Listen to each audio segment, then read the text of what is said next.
ఇప్పుడు సంక్రాంతికి వస్తారు, వచ్చి మళ్ళీ వెళ్ళిపోతారు. అలాంటి వాళ్ళల్లో వీళ్ళు కూడా ఒకరని నేను అనుకుంటున్నా.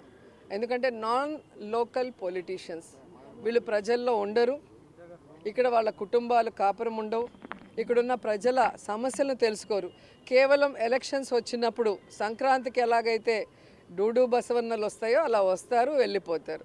ఎవరు ఎన్నైనా మాట్లాడొచ్చు వాళ్ళ స్వార్థం కోసం, కానీ నిజం ఎప్పటికీ నిలకడగానే నిలుస్తుంది. నేను రాజశేఖర రెడ్డి గారి రక్తాన్ని, ఆయన ఆశయాలను కాపాడడం కోసమే ఈరోజు కాంగ్రెస్ పార్టీలో ఇంత గట్టిగా ఆంధ్ర రాష్ట్రానికి వచ్చి పోరాటం చేస్తున్నా. మీరు ఎన్నైనా మాట్లాడొచ్చు. ఈరోజు పొద్దున చాలా దగ్గరి మనుషులు కూడా చాలా విచిత్రమైన, చాలా బాధ కలిగించే కామెంట్లు చేశారు. అంతేగాని పక్క రాష్ట్రంలో పార్టీలు పెట్టి అక్కడ జనాలు చీకొడితే మళ్ళీ ఇక్కడికి వచ్చి కాంగ్రెస్లో చేరి మాట్లాడితే ప్రజలేం పిచ్చోళ్ళు కాదు. ఈరోజు ఆంధ్రప్రదేశ్లో కాంగ్రెస్కి ఓటు అడిగే నైతిక అర్హత లేదు.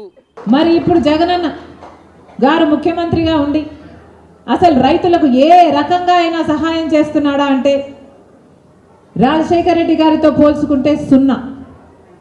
అసలు రైతులకి పంట వేసుకోవడం దండగా అన్న పరిస్థితికి వచ్చారు.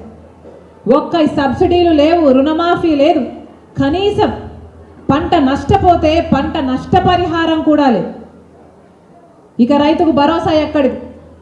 మరి రాజశేఖర రెడ్డి గారి సంక్షేమ పాలనకు జగనన్న పాలనకు ఎంత తేడా ఉంది?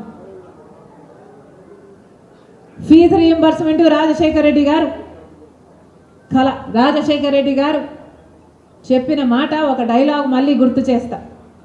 పేద బిడ్డలు ఏది కావాలంటే అది చదువుకోండి, మీరు డాక్టర్ అవుతారా, మీరు ఇంజనీర్ అవుతారా, మీరు ఎంబీఏ చేస్తారా, మీరు ఎంసీఏ చేస్తారా, మీరు ఏది కావాలంటే అది చదువుకోండి, ప్రభుత్వమే ఉచితంగా చదివిస్తుంది అన్నాడు.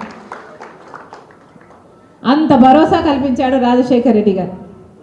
ఇప్పుడు ఫీజు రీయింబర్స్మెంట్ ఊసేలేదు.